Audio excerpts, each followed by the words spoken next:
ಸೊಸೆ ಸೊಸೆ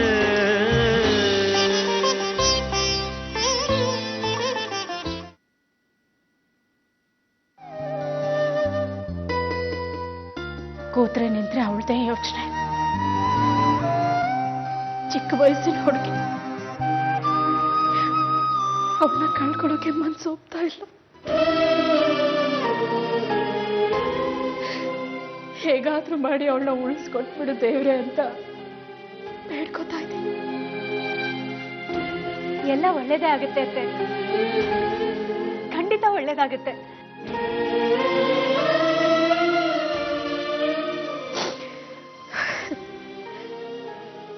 ಒಂದು ವಿಷಯ ಗೊತ್ತಾ,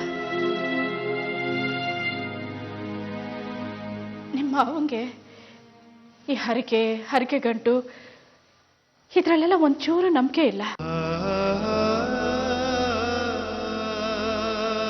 ಅಂಥವ್ರು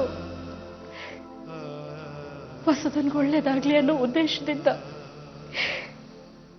ನಾನು ಈ ಗಂಟು ಕಟ್ಟೋವಾಗ ನನ್ನ ಪಾಲು ಇರ್ಲಿ ಅಂತ ಇದ್ರಲ್ಲಿ ದುಡ್ಡು ಹಾಕಿದ್ದಾರೆ.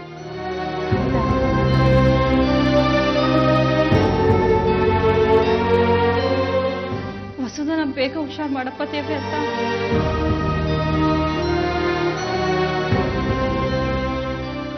ನಾವು ಹರಕೆ ಕಟ್ಕೊಂಡಿದ್ದೀವಿ. ಅದಕ್ಕೆ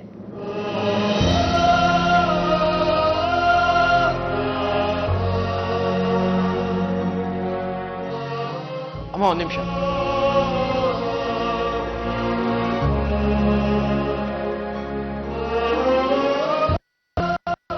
ಕೈ ಹತ್ತು ರೀತಿಲಿ ಬೇಡ್ಕೊಂಡ್ರೆ ಆ ದೇವರು ನಮ್ಮ ಮಸೂದಾನೆ ಮತ್ತು ಮಗುನ ಉಳಿಸ್ಕೊಡ್ತಾನೆ. ಹರಕೆನ ಕಟ್ಟಿ ಒಳ್ಳೆ ಮನಸ್ಸಿಂದ ಬೇಡ್ಕೊಳ್ಳೋಣ.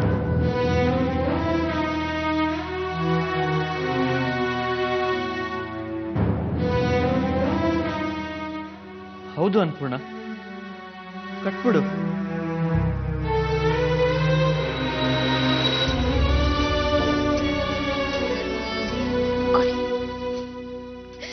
ಎಲ್ಲರೂ ಎಷ್ಟು ಒಳ್ಳೆ ಮನಸ್ಸಿನಿಂದ ಬೇಡ್ಕೊತಿದ್ದಾರೆ. ನಿಮ್ಮೆಲ್ಲರ ಶುಭ ಹಾರೈಕೆಗಳೇ ನನ್ನ ಮಗಳ ಜೀವ ಉಳಿಸ್ಬೇಕು, ಆ ದೇವ್ರ ಕರುಣೆ ತೋರಿಸ್ಬೇಕು. ನಮ್ಗಿನ್ನೇನು ಬೇಡ, ನಮ್ಮ ಜೀವನದಲ್ಲಿ ಇನ್ಯಾವ ಸುಖ ಸಂತೋಷನೂ ನಾವು ಬಯಸೋದಿಲ್ಲ. ನಮ್ಮ ಮಗಳ ಪ್ರಾಣ ಉಳಿಸ್ಕೊಟ್ರೆ ಅಷ್ಟೇ ಸಾಕು.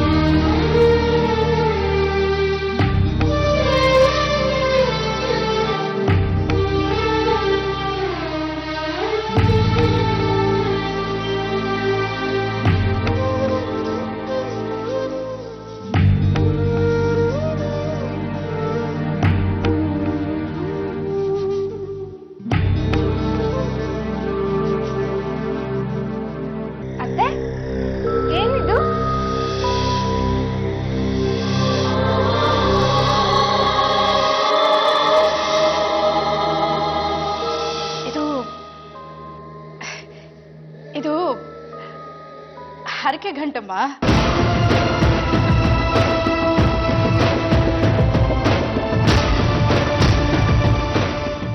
ನಮ್ಗೇನ್ ಬೇಕು ಅನ್ನೋದನ್ನ ದೇವ್ರ ಹತ್ರ ಈ ರೀತಿ ಹರಕೆ ಗಂಟು ಕಟ್ಟಿ ಭಕ್ತಿಯಿಂದ ಬೇಡ್ಕೊಂಡ್ರೆ ದೇವ್ರ ಅದನ್ನ ದಯಪಾಲಿಸ್ತಾರೆ.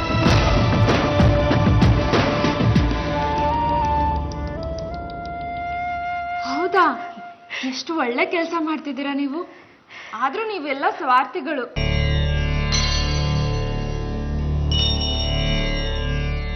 ನನ್ನೂ ಕರಿಬಾರ್ದಾಗಿತ್ತಾ?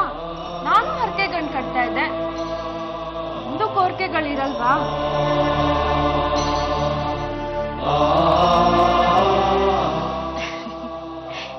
ನಿನ್ನನ್ನು ಮರೆತು ಬಿಡ್ತೀವೇನೆ. ನಿನ್ ಪಾಲಿಂದು ಸೇರಿಸಿ ನಾನು ಕಟ್ಟಿದ್ದೀನಿ. ನೀವ್ ಕಟ್ಟಿದ್ರೆ ನಾನ್ ಕಟ್ಟಾಗತ್ತಾ? ನಂಗೂ ದುಡ್ಡು ಕೊಡು.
ಅದು ದೇವ್ರಿಗೆ ನನ್ನ ಕೋರಿಕೆನೂ ಸೇರಿಸಿ ಹರಕೆ ಕಟ್ಟಿದ್ದೀನಿ. ಖಂಡಿತ ದೇವ್ರು ಎಲ್ರ ಕೋರಿಕೆನೂ ಈಡೇರಿಸ್ತಾನೆ. ಯಾರು ತಲೆ ಕೆಡಿಸ್ಕೋಬೇಡಿ. ಹೌದು, ನೀವೆಲ್ಲ ದೇವ್ರ ಹತ್ರ ಏನ್ ಬೇಡ್ಕೊಂಡ್ರಿ?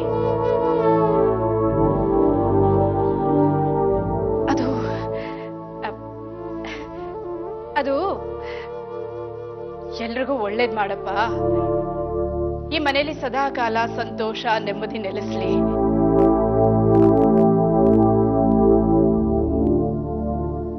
ಮೂರು ಜನ ಗರ್ಭಿಣಿಯರ್ಗೂ ಸುಸೂತ್ರವಾಗಿ ಹೆರಿಗೆ ಆಗ್ಲಿ ಅಂತ ಎಲ್ರೂ ದೇವ್ರ ಹತ್ರ ಬೇಡ್ಕೊಂಡ್ವಿ. ಹೌದಾ?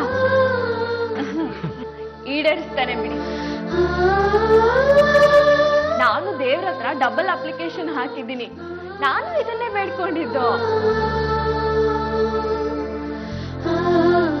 ದೇವ್ರೆ, ಹೆರಿಗೆ ಸುಸೂತ್ರವಾಗ್ಲಿ, ನಮ್ 106 ವರ್ಷ ಚೆನ್ನಾಗಿ ಬಾಳೋ ಹಾಗಾಗ್ಲಿ ಅಂತ ಬೇಡ್ಕೊಂಡೆ. ದೇವ್ರು ಖಂಡಿತ ಈಡೇರಿಸ್ತಾನೆ ಬಿಡಿ.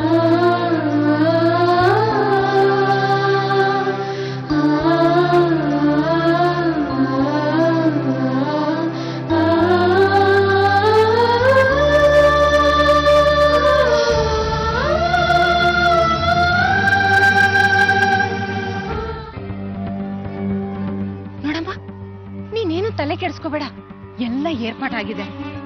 ನಾನು ಡಾಕ್ಟರ್ ಹತ್ರ ಮಾತಾಡಿದ್ದೀನಿ, ಡೋನರ್ಗೂ ಹೇಳಿದ್ದೀನಿ. ಎಲ್ಲ ನಾವು ಅನ್ಕೊಂಡಾಗೆ ಆಗತ್ತೆ, ಆಪರೇಷನ್ ಆಗತ್ತೆ. ಹಾಸ್ಪಿಟ್ಲಿಗೆ ಎಷ್ಟು ದುಡ್ಡು ಕಟ್ಬೇಕೋ ನಾನು ಅಷ್ಟು ಕಟ್ಟಿದ್ದೀನಿ. ಇನ್ಮೇಲೆ ಯಾವುದೇ ರೀತಿ ತೊಂದರೆ ಇಲ್ಲ, ನೀನ್ ಆರಾಮಾಗಿರೋ. ಅಮ್ಮವ್ರೆ, ಅಯ್ಯಯ್ಯೋ ಏನ್ ಮಾಡ್ತಿದ್ಯಾ ನೀನು? ಅಲ್ಲ, ನಾನು ಇಷ್ಟು ಮಾಡದಿದ್ರೆ ಹೇಗೆ? ಹೇಳಿದ್ನಲ್ಲ, ನಿನ್ ಕಷ್ಟ ಎಲ್ಲ ಪರಿಹಾರ ಆಗತ್ತೆ. ಅಮ್ಮವ್ರ, ಎಲ್ಲ ನೀವೇ ಮಾಡ್ತಾ ಇದ್ದೀರಾ. ನನಗೆ ಏನ್ ಹೇಳ್ಬೇಕು ಅಂತ ತೋಚ್ತಾ ಇಲ್ಲ. ನಾನು ನಿಮಗೆ ಏನ್ ಕೊಡ್ಬಲ್ಲ? ಅಯ್ಯೋ, ನಾನು ನಿನ್ನಿಂದ ಏನು ಎಕ್ಸ್ಪೆಕ್ಟ್ ಮಾಡ್ತಿಲ್ಲ. ನೀನ್ ಚೆನ್ನಾಗಿರ್ಬೇಕು, ನಿನ್ ಗಂಡ ಚೆನ್ನಾಗಿರ್ಬೇಕು, ನನ್ನ ಉದ್ದೇಶ ಇಷ್ಟೇನಪ್ಪ. ಇರ್ಲಿ ಇರ್ಲಿ.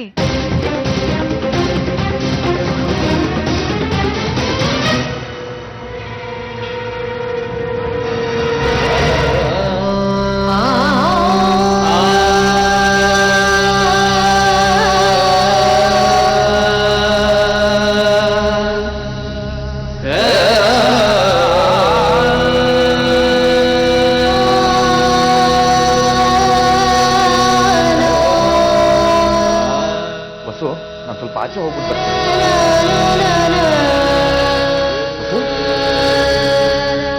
ಬಸ್ಸು, ಯಾಕೆ ಕಳ್ತಿದ್ಯಾ? ಇಲ್ಲ, ಹಾಗಾಗ್ಬಾರ್ದಾಗಿತ್ತು. ಅನ್ನೋದು ಈ ತರ ಬರ್ಬಾರ್ದು. ಏನ್ ಹೇಳ್ತಿದ್ಯಾ ಬಸ್ಸು ನೀನು? ಸಾವು ಬರ್ಬಾರ್ದು, ಖಂಡಿತವಾಗ್ಲೂ ಸಾವು ಬರ್ಬಾರ್ದು. ಅಲ್ಲ, ಯಾರು ಸಾಯ್ತಾ ಇದಾರೆ? ಸತ್ತೋಗ್ಲು ಚೇತು. ಯಾರು ಬಸ್ಸು? ಹೀರೋಯಿನ್. ಯಾವ ಹೀರೋಯಿನ್? ಪರಮಾತ್ಮ ಸಿನಿಮಾದಲ್ಲಿ ಹೀರೋಯಿನ್ ಸತ್ತೋದ್ಲು. ಹೀರೋಯಿನ್ ಸಿನಿಮಾದಲ್ಲಿ ಖುಷಿ ತಡೆಯಕ್ಕಾಗ್ದಲೆ ಸತ್ತೋದ್ಲು. ನಂಗೆ ಎಷ್ಟು ಬೇಜಾರಾಯ್ತು ಗೊತ್ತಾ? ಅಯ್ಯೋ, ಅದು ಸಿನಿಮಾ ಕಣೆ. ಅಲ್ಲಿ ಹೀರೋಯಿನ್ ಸತ್ಲು ಅಂದ್ಬಿಟ್ಟು ನೀನಿಲ್ಲಿ ಅಳ್ತಾ ಕೂತಿದ್ಯಾ. ನಾನ್ ಏನಾಯ್ತೋ ಏನೋ ಅಂತ ಹೆದರ್ಬಿಟ್ಟಿದ್ದೆ ಗೊತ್ತಾ.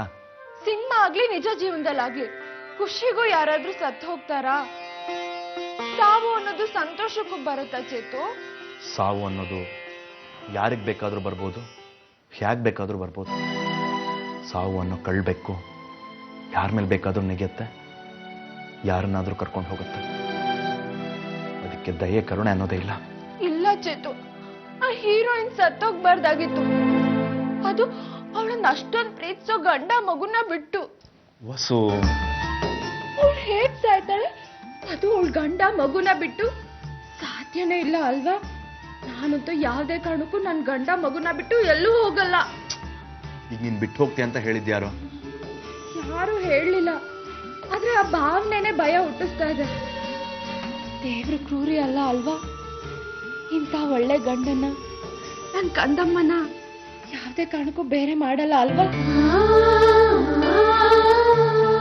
ಖಂಡಿತ ಬೇರೆ ಮಾಡಲ್ಲ ವಸು. ಯೋಚನೆ ಮಾಡ್ತೀಯ? ನೀನೇ ಹೇಳಿದ್ಯಾ ತಾನೆ ನಿನ್ಗೆ ದೀರ್ಘಾಯಿಸಿದೆ ಅಂತ.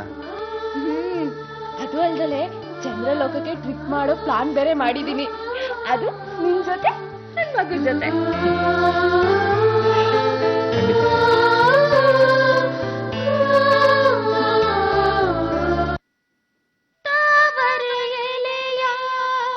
ಜಾರುವ ಹನಿಯು ಮೋಡದ ಒಡಲಿನ ತುಂತುರು ಮಳೆಯು ಯಾರದೋ ಪ್ರೇರಣೆಯು ಸೃಷ್ಟಿಯ ಸುಂದರ ಚೆಲುವಿನ ಇಂಶರ ಲಹರಿ ಲಹರಿ ಸೌಂದರ್ಯ ಲಹರಿ ಈ ಭೂಮಿಯ ಕಣಕಣದಲ್ಲಿಯೂ ಈ ಬಾಳಿನ ಪುಟ ಪುಟದಲ್ಲಿಯೂ ಎಂಥ ಸೌಂದರ್ಯವೋ. ಆಯ್ತಾ ಪೂಜೆ?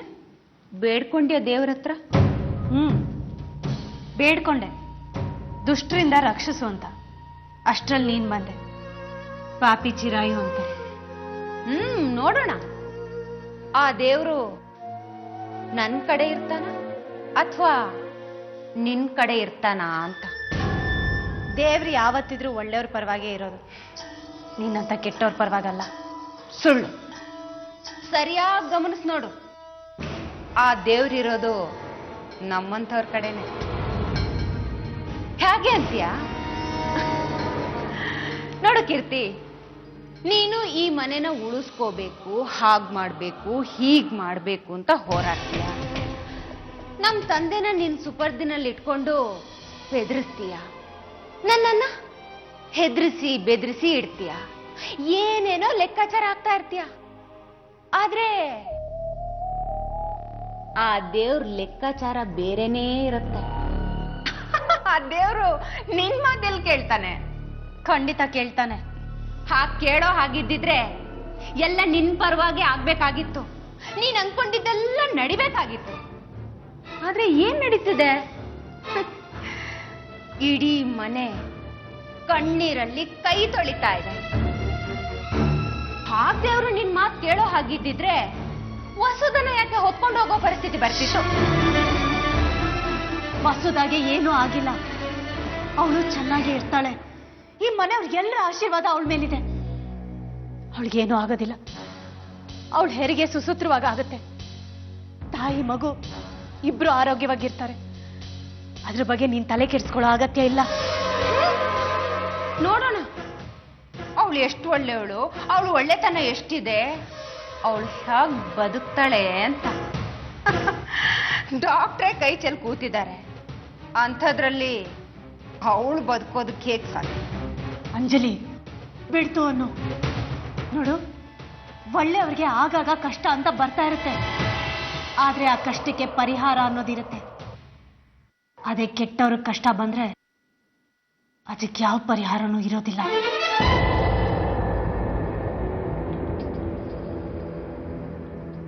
ಇಷ್ಟಾದ್ರೂ ಇವಳು ಕೊಬ್ಬು ಇನ್ನೂ ಕರಗಿಲ್ವಲ್ಲ?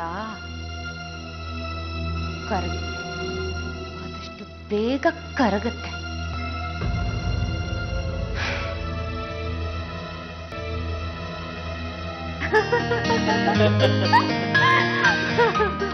ಇನ್ನೂ ಒಂದ್ ವಿಷಯ, ನಮ್ಮ ವಸುದ ಓದೋದ್ರಲ್ಲಿ ಎತ್ತಿದ ಕೈ, ಯಾರಿಗೂ ಏನು ಕಮ್ಮಿ ಇಲ್ಲ. ಅವಳು SLCಲಿ 90% ಮಾರ್ಕ್ಸ್ ತಗೊಂಡಿದ್ದು. ಅವಾಗ ನಾನು ಏನ್ ಹೇಳ್ದೆ ಗೊತ್ತಾ? ಜ್ಞಾಪಕ ಇದೆಯಾ? ಇಲ್ಲ ಮಾವ, ಮರ್ತ್ಬಿಟ್ಟಿದ್ದೀನಿ, ನೀವೇ ಹೇಳಿ. ಅವಳು 90% ಮಾರ್ಕ್ಸ್ ತಗೊಂಡಾಗ ನಾನು ಏನ್ ಹೇಳ್ದೆ ಅಂದ್ರೆ, ಆ ಮಾರ್ಕ್ಸ್ ಅಲ್ಲಿ 3 ಜನ ಪಾಸ್ ಆಗ್ಬೋದಾಗಿತ್ತು, ನೀನು ಒಬ್ಬಳೇ ಪಾಸ್ ಆಗಿದೆಯಲ್ಲ ಅಂತ.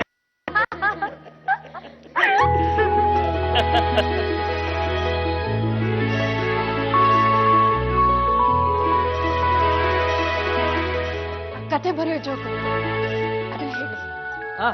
ಅದು ಹೇಳ್ತೀನಿ. ಒಂದ್ಸಲ ಒಂದ್ ಪೇಪರ್ ಅಲ್ಲಿ 2 ಸಾಲಲ್ಲಿ ಕತೆ ಬರಿಬೇಕು, ಅದು ತುಂಬಾ ಚೆನ್ನಾಗಿರ್ಬೇಕು, 1000 ರೂಪಾಯಿ ಬಹುಮಾನ ಅಂತ ಬರ್ದಿದ್ರು. ನಾನು ಯಾಕೆ ಟ್ರೈ ಮಾಡಬಾರ್ದು ಅಂತ ಒಂದ್ ಕೈ ನೋಡೇ ಬಿಟ್ಟೆ. 2 ಸಾಲಲ್ಲಿ ಕತೆ ಬರದ್ರ? ತಮಾಷೆ ಮಾಡ್ತಿದ್ದೀರಾ ಮಾವ? ಇಲ್ಲ ಕೀರ್ತಿ, 2 ಸಾಲಲ್ಲಿ ನಾನು ಕತೆನೂ ಬರ್ದೆ, ಅದಕ್ಕೆ ಅವಾರ್ಡು ಬಂತು. ಅವಾರ್ಡ್ ಬೇರೆ ಬಂತ? ನಿಜನಾ? ಹೂನಮ್ಮ, 1000 ರೂಪಾಯಿ ಬಹುಮಾನ ಕೊಟ್ರು. ಅದೇನು ಕಥೆ ಅಂತ ನಮಗೂ ಸ್ವಲ್ಪ ಹೇಳಿದ್ರೆ ನಾವು ಕೇಳಿ ಸಂತೋಷ ಪಡ್ತೀವಿ.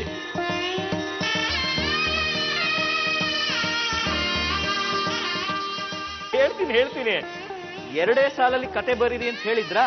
ನನಗೆ ಆಗ್ತಾನೆ ಮದುವೆ ಆಗಿತ್ತು. ಅದೇ ಎಕ್ಸ್ಪೀರಿಯನ್ಸ್ ಅಲ್ಲಿ ಕತೆ ಬರ್ದೆ. ಏನಂತ ಹೇಳು, ನನ್ನ ಮದುವೆ ಆಯಿತು, ಅಲ್ಲಿಗೆ ನನ್ನ ಕತೆ ಮುಗೀತು ಅಂತ.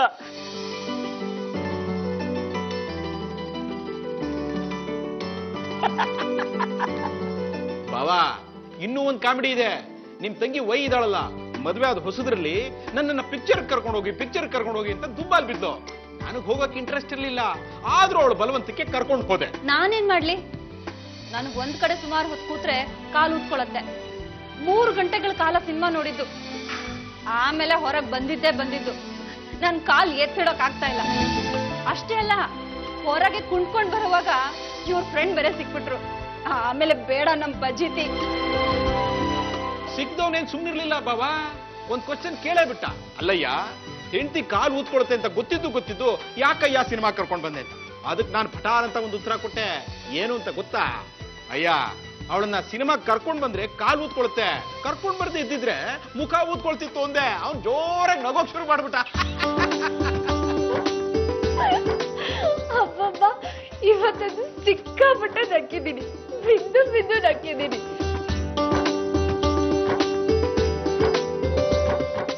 ಹೊಟ್ಟೆ ಹುಣ್ಣಾಗೋಷ್ಟು ನಕ್ಕಿದ್ದೀನಿ. ಇವತ್ತಿಗೆ ನಗು ಕೋಟ ಮುಗೀತು. ಇನ್ನು ನಗ್ಬಾರ್ದು, ಅಷ್ಟು ನಗ್ಬಾರ್ದು. ಯಾಕೆ ವಸುದ ಜಾಸ್ತಿ ನಕ್ರೆ ಏನಾಗುತ್ತೆ? ಅಕ್ಕ, ಸಿಕ್ಕಾಪಟ್ಟೆ ನಕ್ಕಿದ್ರೆ ಒಂದೊಂದ್ಸಲ ಪ್ರಾಣನೇ ಹೋಗ್ಬಿಡುತ್ತಂತೆ.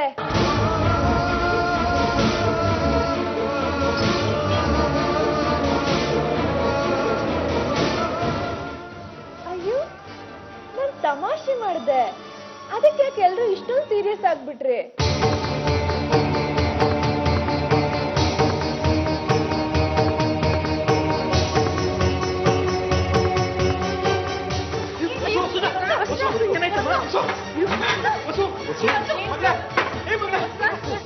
ಆಗ್ಲೇ ಟಿಕೆಟ್ ತಗೊಂಡಾಗಿದೆ.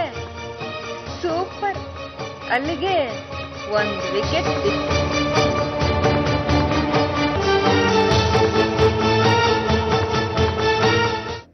ಸೊಸೆ